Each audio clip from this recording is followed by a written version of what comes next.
Bom dia, a paz do Senhor, amém? Vamos iniciar mais uma escola dominical, graças a Deus, mais uma semana.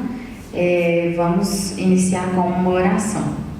Senhor Deus, muito obrigada por esse dia, Senhor, muito obrigada por essa oportunidade de estarmos aqui honrando e glorificando o Teu santo nome, Deus. Muito obrigada por mais uma semana que se inicia e o Senhor tem renovado as Tuas misericórdias sobre nós, Deus.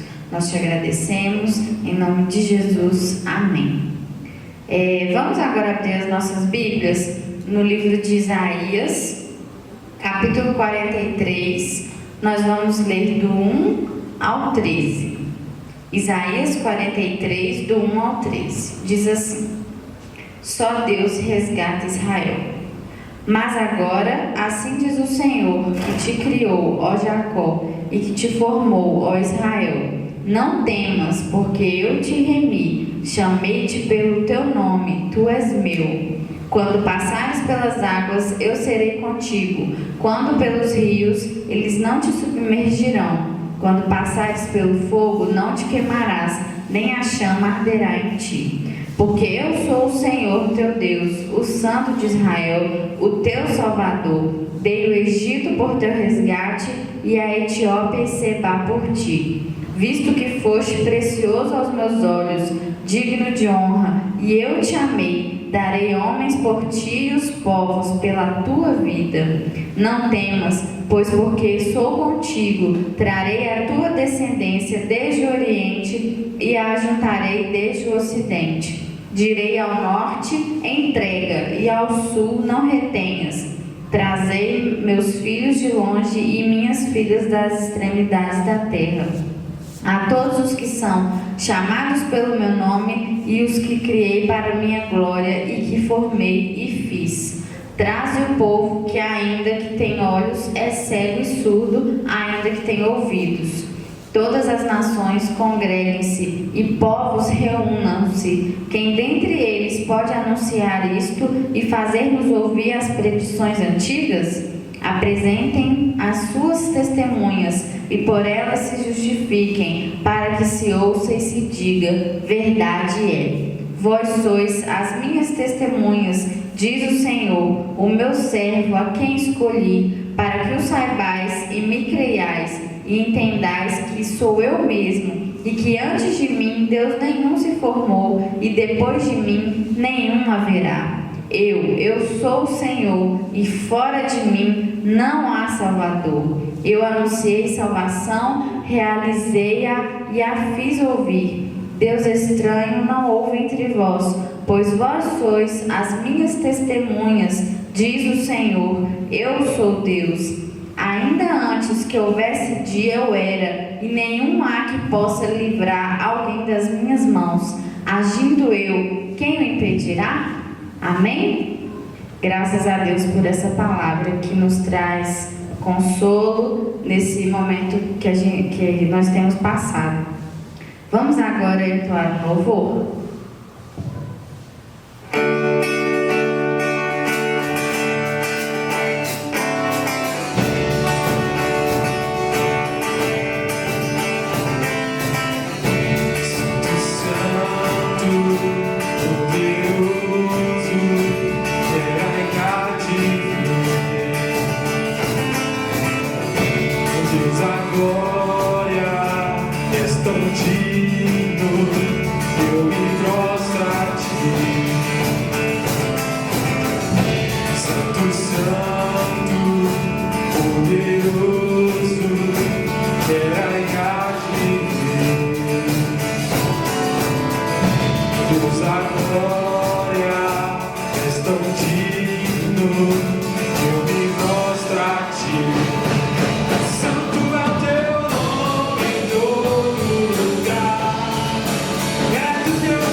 Meus irmãos, nós vamos dar continuidade à nossa escola dominical. Agora é o momento quando nós vamos fazer a leitura da palavra do Senhor, é a nossa lição. E aí, como você já tem acompanhado, nós estamos estudando as bem-aventuranças. E hoje nós vamos fazer a leitura. Aí, as bem-aventuranças é o texto do Evangelho segundo Mateus, capítulo 5, os versos 1 até o verso 12. E hoje nós vamos fazer a leitura. Nós estamos a cada domingo meditando em uma das chamadas bem-aventuranças, e hoje nós vamos falar sobre a que está em versículo 4. Então vamos ler Mateus capítulo 5, versículo 4. Então diz assim a palavra do Senhor: Bem-aventurados os que choram, porque serão consolados. Mateus capítulo 5, versículo 4. Então vamos fazer uma oração, agradecer ao Senhor, porque nós temos aí esse privilégio dessa palavra de Jesus trazendo para as nossas vidas virtudes que, quando nós as colocamos em prática, nós temos aí a recompensa, o resultado positivo nas nossas vidas, não é verdade? Então vamos orar. Senhor, te agradecemos por esta manhã, quando nós temos a oportunidade de ler a tua palavra. Pedimos que o Senhor, pela tua graça, pela tua misericórdia, mais uma vez fale aos nossos corações, trazendo edificação a Deus, para que a cada dia nós possamos crescer e prosseguir nessa caminhada cristã que o Senhor nos propôs por intermédio de Cristo Jesus. O Senhor conhece cada coração que está agora sintonizado conosco. O Senhor conhece as lutas, as dificuldades, as necessidades de cada um de nós. Por isso pedimos ao Senhor que tenha misericórdia. A tua palavra é o nosso alimento espiritual, Senhor. A tua palavra é que traz consolo, que traz refrigério, que traz transformação para as nossas vidas. As tuas promessas, ó Deus, são grandiosas, e que o Senhor fale aos nossos corações nesta manhã através delas, para que, ao terminar essa escola, nós sejamos, ó Deus, alguém melhor. Cada um de nós tenhamos aprendido um pouco mais, e que tenhamos deixado um pouco daquilo que é o velho homem, como diz a tua palavra. Possamos despojar daquilo que pertence ao homem natural, e possamos nos revestir daquilo que é o espiritual, que foi nos dado por intermédio de Cristo Jesus. E é no nome dele que nós oramos e agradecemos. Amém. Então, amados, nós estamos aqui, essa palavra de Jesus, no versículo 4, capítulo 5 do Evangelho de Mateus. Ela nos coloca diante de uma palavra profundamente desafiadora de Jesus, porque ele atribui um valor positivo a uma das experiências mais cruéis do ser humano, não é verdade? Então, nós sabemos que em algumas culturas existem práticas consideradas negativas e que são reputadas como algo benéfico e que até cria heróis, né? Por exemplo, existem povos que valorizam o suicídio, outros povos que valorizam a traição. O missionário Don Richardson, naquele livro que ele escreveu, um testemunho do seu ministério, chamado Totem da Paz, ele fala de um dos povos que ele evangelizou lá na região da Nova Guiné, que tinham como o ato mais heróico, de maior bravura, de demonstração, de maior nobreza de um cidadão daquele povo, o ato da traição. Então eles consideravam isso, que nós consideramos algo extremamente negativo, eles consideravam como algo positivo.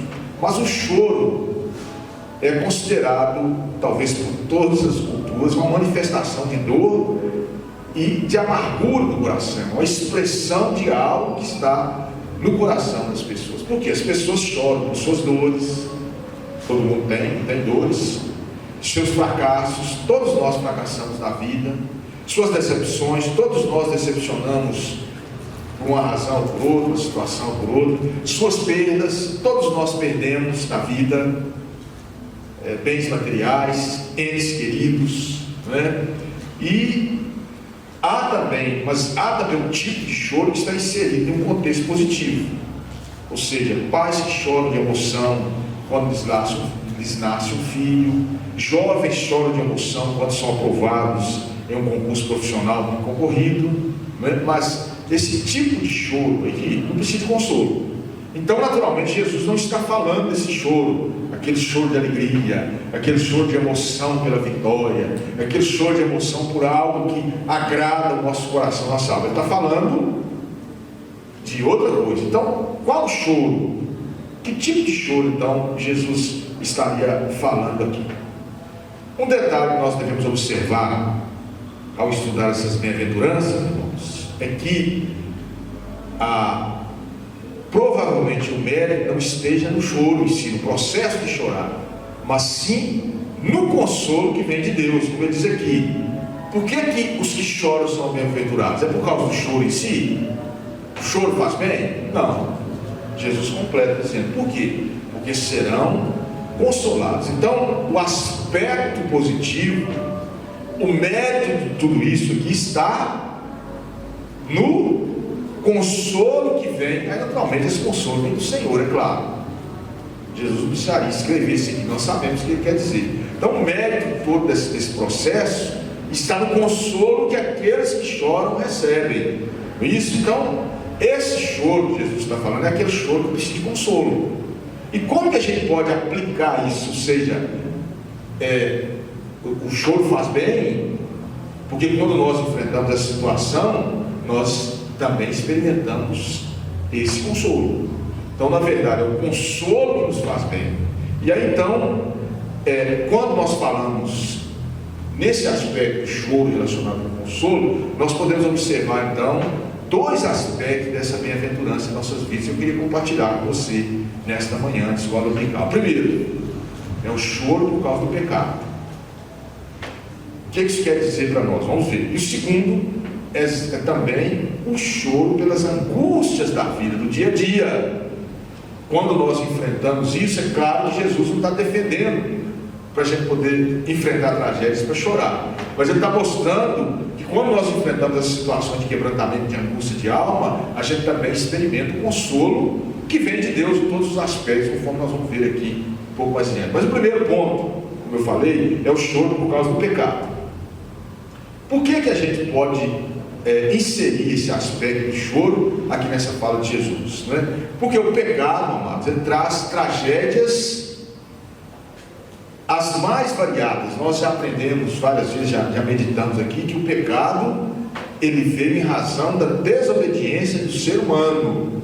O homem não foi criado originalmente por Deus, lá no princípio de Gênesis, como um ser pecador, mas foi colocado sob uma condição de prova, e o homem falhou, por causa da sua cobiça, sei lá, por causa da sua imperfeição naquele momento, ele falhou, e ele acabou desobedecendo a ordem do Senhor, e diz a palavra do Senhor que por causa desse ato, o pecado em todo mundo. E aí então, esse pecado, essa condição pecaminosa na qual nós vivemos, é que nos separa de Deus e que nos coloca no inferno. Ou seja, todos nós estamos nessa condição de condenados, estamos na condição de injustos diante de Deus. Por isso que Jesus veio e nos justificou com a sua morte na cruz, ao trazer a salvação para mim e para você. Então aí, onde que o choro está inserido nisso? Por quê? Porque a Bíblia nos mostra claramente que trata do pecado, essa tragédia na qual o ser humano se mergulhou nisso, ao desobedecer ao Senhor, lá com os nossos pais no Éden. A solução dessa tragédia, Deus trouxe a solução, que é Jesus Cristo. Mas na prática em nossas vidas, a solução do pecado na minha vida, na sua vida, começa quando nós reconhecemos o nosso erro. E é nesse sentido, essa atitude interior de decepção, de reconhecimento das nossas falhas, é que entra o choro. E às vezes a situação é tão dramática que quando a gente é sincero mesmo, a gente chora por saber que nós pecamos. E ainda que a gente não expresse essa atitude física de derramar lágrimas, mas a alma está chorando por dentro. Mas a pessoa não apresenta aquele berreiro, como a gente costuma dizer de criança, música de choro alto, em voz audível, mas a alma está sofrendo, a alma está chorando. Por isso que as pessoas adoecem emocionalmente. porque guardam para si essas dores e não choram, externam esse sentimento através da prática do choro, mas lá no seu interior a alma está chorando, o coração está doendo, o espírito está sofrendo e a pessoa está chorando. Então, quando a gente cai nessa situação, nós começamos a reconhecer o nosso erro, e aí o consolo vem do Senhor. Você sabe que Deus, na sua soberania, Ele determinou que fosse assim. Se você não se arrepender, se eu não me arrepender dos meus pecados, não tem conserto com Deus. A palavra do Senhor já determinou. Ele poderia ter feito diferente, naturalmente, mas Ele determinou na sua soberania que fosse assim. Que eu preciso confessar os meus pecados, eu preciso arrepender dos meus pecados, e eu preciso confessar os meus pecados. E quando eu confesso, aí Ele diz que Ele é fiel e justo para me perdoar e me purificar. Mas se eu não tiver esse reconhecimento, esse choro, esse quebrantamento, choro é um quebrantamento, isso, extremado, a gente expressa isso de maneira visível. Se eu não tiver esse quebrantamento, eu não vou conseguir resolver a minha situação pecaminosa diante do Senhor. Então esse é um ponto que nós temos que observar nas nossas vidas, o choro por causa do pecado. Todos nós temos as nossas práticas de desobediência, mas e aí? O que isso significa para você? Então, quando Jesus fala sobre essa bem-aventurança, nós temos que focar a nossa atenção aqui nessa questão desse consolo. Esse consolo vem para tratar conosco, um consolo que nos traz o refrigério da alma. E para que a alma experimente esse refrigério, aquilo que está causando dor precisa ser tratado na sua vida. Então você e eu, você precisa tentar na sua vida com relação ao seu pecado. Não se fala mais nisso nas nossas igrejas hoje, de maneira geral. Nós não queremos mais falar nesse assunto, que é um assunto chato, indigesto. É um assunto que mexe com a gente, que provoca a gente, que perturba. Mas a Bíblia é clara e abundante sobre essa lembrança, para nos mostrar que nós temos esse problema nas nossas vidas. E você e eu precisamos tratar. Então pense nisso. Isso, os seus erros, a sua desobediência. Como é que você reage a isso? É normal? Está tudo ok? Você consegue dormir tranquilo? Tranquila? Mesmo depois de tudo que você aprontou durante o dia, com o seu esposo, com sua esposa, com os filhos, com seus pais, com, sei lá, com o seu vizinho, com o seu patrão, seu empregado, com a namorada, com o namorado, sei lá, alguma coisa assim, seu irmão, irmã, enfim, com aqueles com quem você relaciona, aquilo que você fez de errado, você consegue dormir tranquilo, tranquila, sem nenhum problema? Então você precisa rever a sua condição diante do Senhor. Então, quando Jesus fala sobre isso, esse choro aqui quase poderia dizer que é um sinônimo de quebrantamento. Quando a gente se quebranta diante do Senhor e reconhece: ai de mim, Senhor, porque eu sou uma pessoa de lábios impuros, sou uma pessoa de coração impuro, sou uma pessoa que tem uma alma que precisa ser tratada diante do Senhor. E aí a gente reconhece. Mas uma coisa que você precisa fazer, e eu também preciso fazer, a gente precisa aprender a dar nome aos pecados. Não adianta você falar com Deus: Senhor, perdoa a multidão dos meus pecados, perdoa aquilo que eu fiz de errado. Deus quer ouvir, você dizer para Ele: Senhor, perdoa isso que eu fiz, eu respondi minha mãe hoje, perdoa porque eu olhei para alguém com coração impuro, perdoa porque eu desejei mal a alguém, perdoa porque eu fiz isso, perdoa porque eu blasfemei, sei lá, eu murmurei contra o Senhor. Dar nomes, especificar aquilo que está errado na sua vida. Eu preciso fazer isso na minha vida, especificar aquilo que está errado na minha vida, senão fica uma coisa muito geral, e aí não tem um conserto claro com o Senhor. Então pense nisso: o pecado é uma tragédia. O pecado é algo que trouxe destruição sobre a humanidade. Todas essas tragédias que nós vivemos, que as pessoas provocam por causa das suas atitudes malignas, é por causa do pecado na vida delas. Quando a gente arrepende, que a pessoa cai em si e reconhece que isso é um erro na sua vida, as coisas começam a mudar, e essa pessoa começa então a receber o consolo do Senhor. Apesar de nós, Deus nos recebe no teu trono da graça e traz consolo ao nosso coração, traz refrigério ao nosso coração, traz ânimo ao nosso coração, com a certeza do perdão e a certeza da recompensa da herança, que é a vida eterna. Então, quando Jesus fala: bem-aventurados que choram, porque serão consolados, eu e você precisamos atentar para essa necessidade que nós temos de buscar diante do Senhor o consolo para as nossas vidas, mas reconhecendo que nós estamos errados, reconhecemos que nós estamos pecando e nós precisamos tratar isso nas nossas vidas diante do Senhor. Segundo lugar, outro aspecto importante desse choro que traz consolo é quando a gente chora também pelas angústias da vida. Então, como eu disse, a mesma coisa quanto ao pecado, quando nós estamos vivendo o dia a dia nas nossas vidas, há muitas tragédias que nós enfrentamos, muitos momentos de dor, de amargura de alma, de nervosismo, de estresse, irmãos. É porque a gente não tem quebrantamento nenhum. É porque a gente não concorda com aquilo que nós estamos enfrentando na vida. É porque nós não aceitamos a realidade que a vida nos impõe de maneira quebrantada. Então, o quebrantamento traz consolo também. Mesmo diante dessas circunstâncias da vida, quando nós sofremos, mas se nós quebrantamos, se nós choramos, nós estamos reconhecendo que aquilo vem com algo que é justo para nossas vidas. E aí inclui não só aqueles que conhecem o Senhor Jesus como Senhor e Salvador, mas também as pessoas que não querem saber de uma religião. A pessoa pode enfrentar a dificuldade que for, mas quando ela começa a se quebrantar diante das situações da vida, ela passa a aceitar, com uma atitude mais de renúncia neste quebrantamento, aceitar a realidade que a vida ela tem que enfrentar, e ela passa a viver melhor. Isso é que é o tipo de choro nas nossas vidas, esse quebrantamento.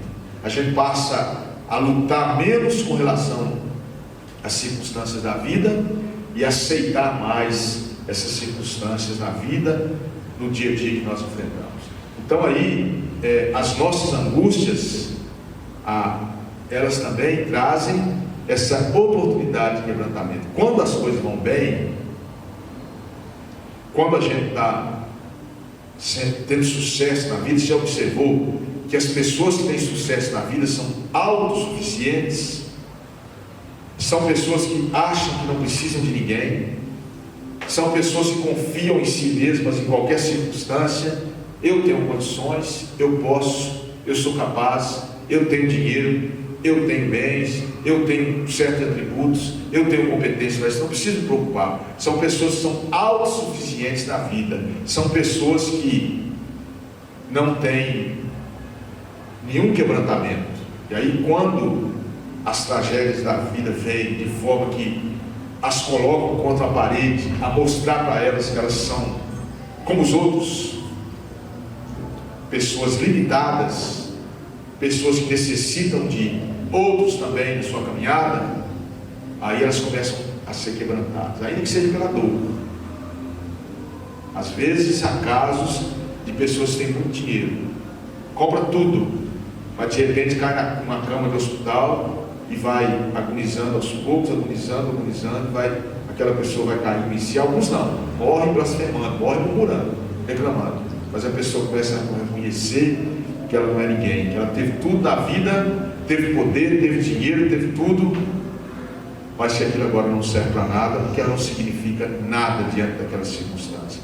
Esse quebrantamento é que vai trazer o consolo. E o consolo vem do Senhor, no contexto da salvação e no contexto também do que a gente chama da graça comum. Por quê? Mesmo as pessoas que não têm Cristo, elas são alcançadas por essa graça de Deus que nos consola nos momentos de dor, nos momentos de sofrimento. Então, amados, quando a pessoa tem muito recurso, ela se julga autossuficiente. E isso traz uma vida sem limites. Percebe? Então, apesar da pessoa às vezes não querer saber de Deus na sua vida, mas ela vai chegar em determinado momento, por mais capaz, por mais autossuficiente que ela seja, que ela vai se encontrar em determinadas situações onde ela percebe que tudo aquilo que ela achava que era a razão de seu todo o poder, toda a sua soberania, superioridade, não é nada, e ela começa a sofrer. Quando a pessoa tem a cerviz endurecida, ou seja, o orgulho, o entendimento, que não admite isso vai trazer mais sofrimento.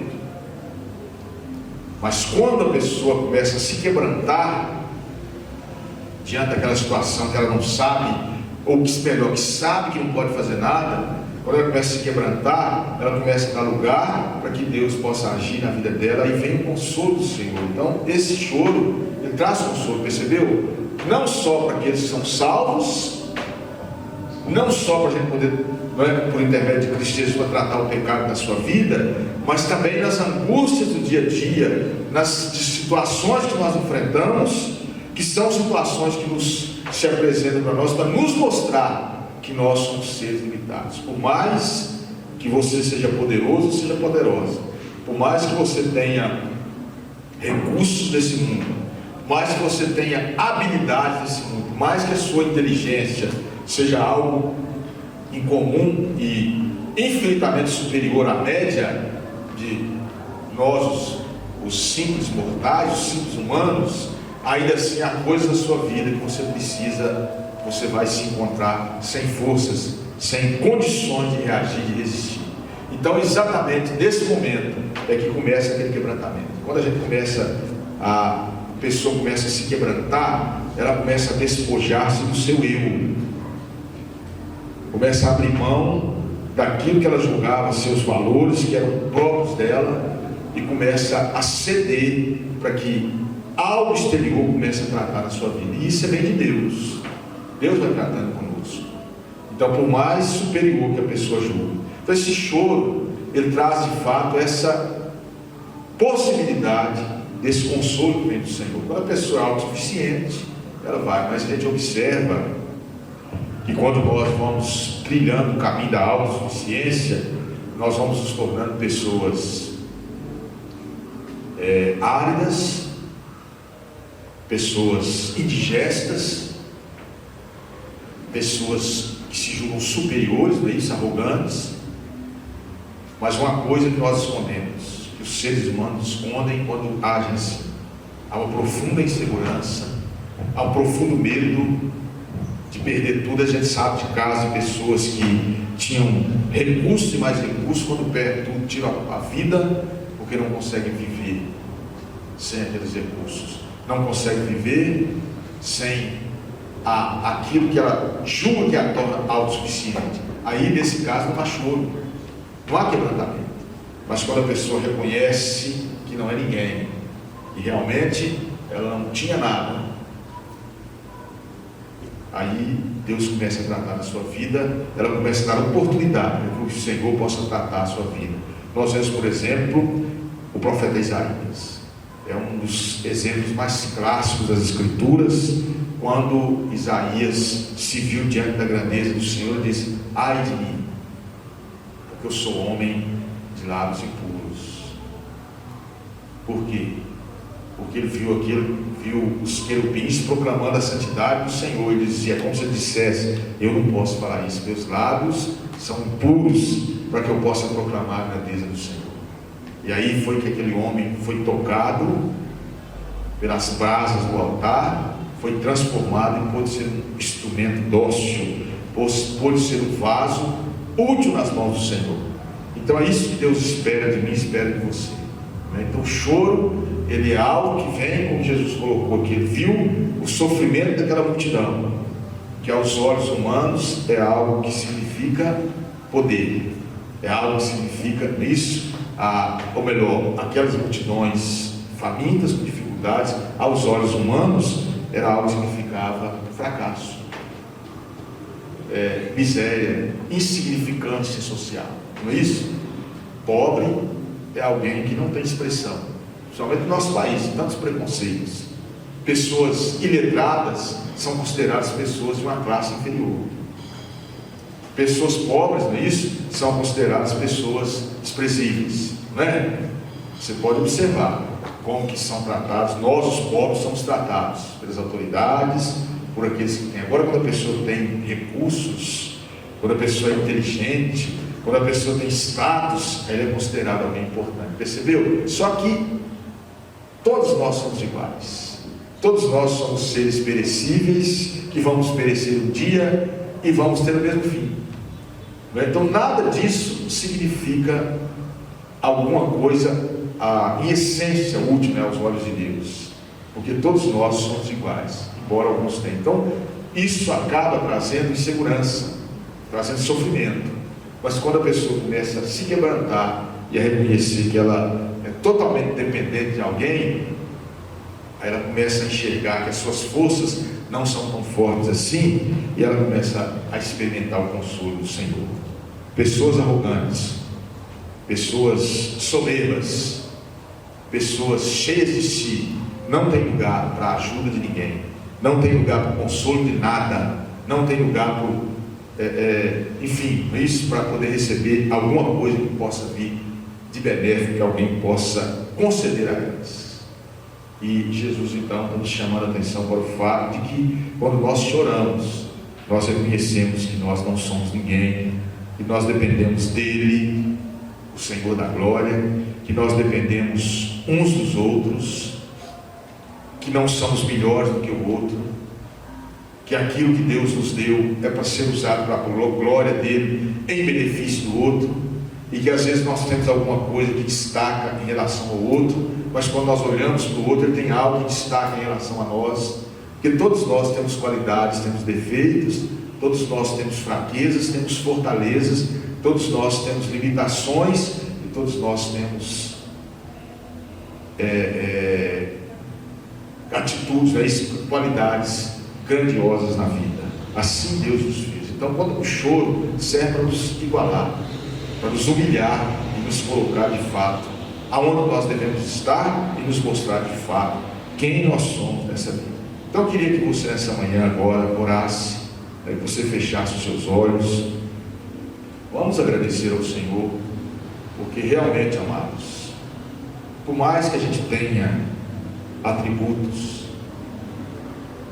por mais que a gente seja inteligente, por mais que a gente seja bonito, por mais que a gente seja artista, um talento artístico, são qualidades que a gente tem, por mais que a gente tenha outras habilidades, capacidades, a gente continua não sendo ninguém diante da glória de Deus, ou pelo menos, ou também continuamos sendo iguais àqueles que nós julgamos não inferiores a nós, quando muitas vezes nós fazemos isso, não é verdade? Então nós somos iguais, nós não temos nenhuma razão, nenhum motivo para nos engrandecer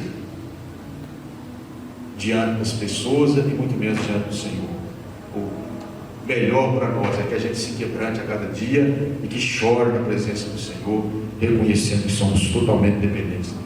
Então feche os seus olhos, oremos nesta hora. Senhor, nós te agradecemos, porque ainda que pensemos que somos alguma coisa, ainda que pensemos que podemos caminhar com as nossas próprias competências, na verdade nós não somos nada diante da grandeza do Senhor. E às vezes nós sofremos porque nós tentamos ir em frente pelos nossos próprios esforços e não conseguimos. Mas quando nós nos quebrantamos diante do Senhor, quando nós choramos diante do Senhor, nós recebemos o consolo do Senhor, o cuidado do Senhor, o ânimo do Senhor, para que possamos ir em frente. Pedimos ao Senhor que continue nos abençoando, abençoe cada um dos nossos amados que estão sintonizados conosco nesta manhã, e pedimos ao Senhor, ó Deus, preserve a nossa escola dominical, não tire de nós essa bênção, esse privilégio que temos, e mesmo nesse tempo de pandemia, que nós tenhamos sempre essa oportunidade de estar transmitindo a Tua Palavra, através da internet, para que assim o povo do Senhor continue sendo edificado para a glória e honra do Senhor. E é em nome de Jesus que nós oramos. Amém.